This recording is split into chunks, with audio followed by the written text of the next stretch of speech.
सिद्धि channel में आपका स्वागत है और मैं हूँ गुरप्रीत। आज है महालक्ष्मी का दूसरा एपिसोड, जिसमें हम बात करेंगे कि किस तरह से हम लोग माँ को प्रेज कर सकते हैं या कौन से ऐसे टेक्स्ट हैं जो माँ के बारे में बात करते हैं। सबसे पहले बात करेंगे हम लोग श्री सूक्त की। श्री सूक्त कहाँ से आया? देखिए, सबसे पुराना वेद जो है हमारा, जिसकी ओरिजिन 1500 BC से बताई जा रही है, ये उसमें से आया है। ऋग्वेद जो है उसके अंदर 1028 कविताएं, पोएम्स हैं और उसको 10 मंडल में डिवाइड किया गया और हर एक मंडल में अलग अलग सूक्त हैं। सो उसका जो 5वां सूक्त है उसके एंडिंग में 16 वर्सेस हैं जिसको श्री सूक्त कहा गया। अब श्री वर्ड जो है उसका संस्कृत में मतलब है वेल्थ एंड प्रोस्पेरिटी। सो उस टाइम पे एक महालक्ष्मी की कोई इमेज नहीं थी, लेकिन श्री सूक्त का पाठ किया जाता था ताकि आपको वेल्थ और प्रॉस्पेरिटी मिल सके। अब जब हम श्री सूक्त का पाठ करते हैं तो ऋग्वेद के हिसाब से उसका एक स्पेसिफिक तरीका है करने का और उसको बोलते हैं अनुष्ठुप मीटर यानी कि छंद। इस छंद के अंदर 8 सिलेबल्स यानी कि 8 अक्षर हैं। पहला लंबा यानी कि लॉन्ग और दूसरा शॉर्ट अक्षर, और इसी लय में इसको गाया जाता है ताकि आप उसका मैक्सिमम बेनिफिट उठा सके, क्योंकि जिस लय में ये गाया जाता है और जो अक्षर है उनकी वाइब्रेशन अगर आपको बेस्ट तरीके से सोक करनी है अपने माइंड और बॉडी के लिए, तो आपको इसी छंद में उसको गाना चाहिए। पहली चीज तो ये कि हमने समझा वाइब्रेशन किस तरह से काम करती है। दूसरी चीज ये भी समझनी उतनी ही इम्पोर्टेंट है कि जब हम कोई टेक्स्ट पढ़ते हैं तो उसको अगर हम समझकर, उसका मतलब समझकर उसको पढ़ें तो आप उसको ज़्यादा भाव के साथ और उसका जो रिजल्ट है उसको जल्दी एक्सपीरियंस कर पाएंगे।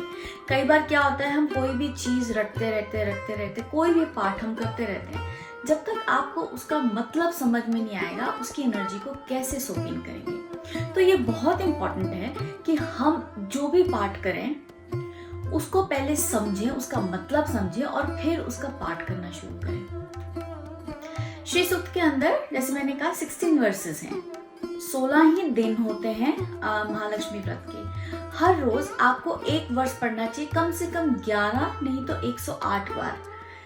और वैसे तो कहा जाता है कि अगर आप सुबह के टाइम पे हवन कर सकें वो भी बहुत अच्छा है, क्योंकि जब हम श्री सूक्त पढ़ते हैं तो उसके अंदर जात वेदों का आवाहन किया जाता है। जात वेदों यानी कि अग्नि जो है वो आपकी इम्प्योरिटीज को सोक इन करके प्योरिटी के साथ भगवान तक पहुंचाती है। आपके जो भाव हैं, जो आपके इमोशंस हैं, उनको भगवान तक लेके जाती है। इसलिए अग्नि का बहुत ज्यादा इम्पोर्टेंस है यहाँ पे। इसीलिए हम लोग सुबह जब पूजा करते हैं या पाठ करते हैं उसके अंदर अग्नि जलाई जाती है ताकि हम अग्नि को अपनी इम्प्योरिटीज ऑफर कर सकें।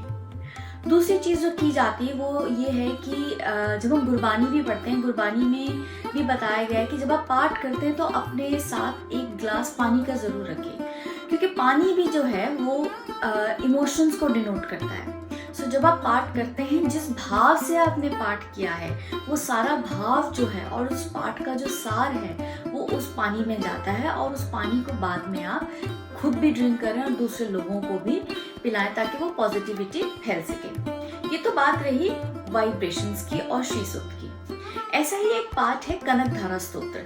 कनकधारा स्तोत्र जो था वो आदि शंकराचार्य जी ने गाया था। देखिए, हमारे यहाँ पे गाने का बहुत ज़्यादा इम्पोर्टेंस है, बिल्कुल इसी रीज़न से कि साउंड वाइब्रेशंस जो हैं वो आपके माइंड, सोल और बॉडी को अफेक्ट करती हैं।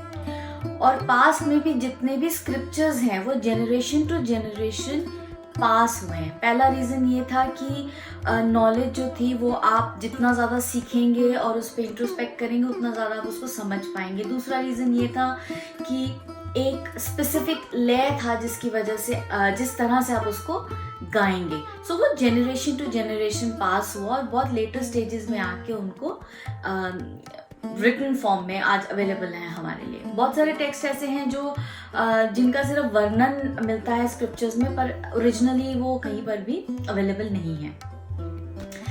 कनकधारा स्तोत्र भी ऐसा ही है, जहाँ पर आदि शंकराचार्य जब भिक्षा लेने जा रहे होते हैं तो वो एक कुटिया में पहुँचते हैं। वो गरीब बुढ़िया जो होती है उसके पास कुछ नहीं होता देने के लिए, लेकिन उसका जो भाव था कि मेरे पास कुछ है नहीं, लेकिन मैं इनको खाली हाथ नहीं जाने दे सकती, और वो सारे घर में हर जगह ढूंढती है कि उनको कुछ मिल जाए जिससे वो उनको दे सके। इस भाव को देख के आदि शंकराचार्य को बहुत कह लीजिए करुणा आई या बुरा लगा, और उस टाइम पे उन्होंने माँ को याद किया और उनके मुंह से ही कनकधारा स्तोत्र तब निकला। और कहते हैं कि उस टाइम पे बारिश हुई थी गोल्ड के कॉइन्स की। कनक धारा का मतलब भी यही है, कनक यानी कि गोल्ड और धारा यानी कि बारिश होना। सो कनकधारा स्तोत्र कहा जाता है कि takes care of your illnesses, और आपको अगर पैसों से रिलेटेड कोई इशू आ रहा है तो कनकधारा स्तोत्र का उच्चारण करने से it takes care of itself. अगली बात जो हम करेंगे अष्टलक्ष्मी स्तोत्र की। अष्टलक्ष्मी स्तोत्र का जो ओरिजिन है वो बहुत रिसेंट है। 1950s में अष्टलक्ष्मी स्तोत्र का ओरिजिन हुआ, और इसके अंदर माँ के 8 रूपों के बारे में बात की जाती है। हर एक रूप जो है वो अलग अलग ब्लेसिंग देता है। ये थोड़ा सा आई थिंक टाइम की जो नेसेसिटी है उसके हिसाब से भी इसे आप देख सकते हैं। अगर आप अष्टलक्ष्मी स्तोत्र को पढ़ेंगे तो उसके अंदर जो गॉडेसेस है जो उनको अलग अलग नाम दिए गए हैं। फर्स्ट हैं जो आदि लक्ष्मी जो है जो क्रिएट करती हैं। फिर हैं धैर्य लक्ष्मी जो आपको पेशेंस देती हैं। धान्य लक्ष्मी जो एग्रीकल्चर की गॉडेस मानी गई है। गज लक्ष्मी जो आपके एनिमल्स की टेक केयर करती हैं। फिर उसके बाद आ गई आपकी संतान लक्ष्मी जो आपकी ऑफस्प्रिंग्स हैं, आपके वंश को आगे बढ़ाने के लिए उनकी जो देवी मानी गई हैं वो संतान लक्ष्मी। फिर है आपकी विजया यानी कि जो कोई वॉर पे जा रहा है, और ये ज्यादातर जो राजा महाराजा होते थे जो वॉर पे जाने से पहले इनकी पूजा करके जाते थे। फिर है आपकी विद्या लक्ष्मी वो हुई जो आपको नॉलेज देंगी, एजुकेशन में जो आपको आगे बढ़ाएंगी। और फिर आई थिंक मैंने सारी कवर की। एक जो है धन लक्ष्मी यानी कि प्योरली वेल्थ जो आपको देती हैं। सो ये थी 8 लक्ष्मी जिनकी पूजा की जाती। कहा जाता है इन 8 के रूप की पूजा आप इन 16 दिन कीजिए तो ये सारे बेनिफिट्स आपको मिलते हैं। तो आप देखेंगे वेल्थ सिर्फ एक मनी से एसोसिएटेड नहीं है, अलग अलग चीजों से एसोसिएटेड है। हर एक चीज की वेल्थ की अपनी एक इम्पोर्टेंस है आपकी लाइफ में। हमारे नेक्स्ट एपिसोड में हम बात करेंगे कि किस तरह से ये जो 8 लक्ष्मी हैं ये हमारे अलग अलग प्लैनेट्स को रिप्रेजेंट, तो मैं यहाँ पर शायद गलत वर्ड होगा, लेकिन अलग अलग प्लैनेट्स के साथ जब माँ बैठती हैं तो उसका क्या रिजल्ट आता है उसके बारे में हम बात करेंगे। लेकिन तब तक के लिए नमस्ते। अगर आपको मेरा ये वीडियो पसंद आया हो तो इसे प्लीज लाइक, शेयर और सब्सक्राइब जरूर कीजिएगा।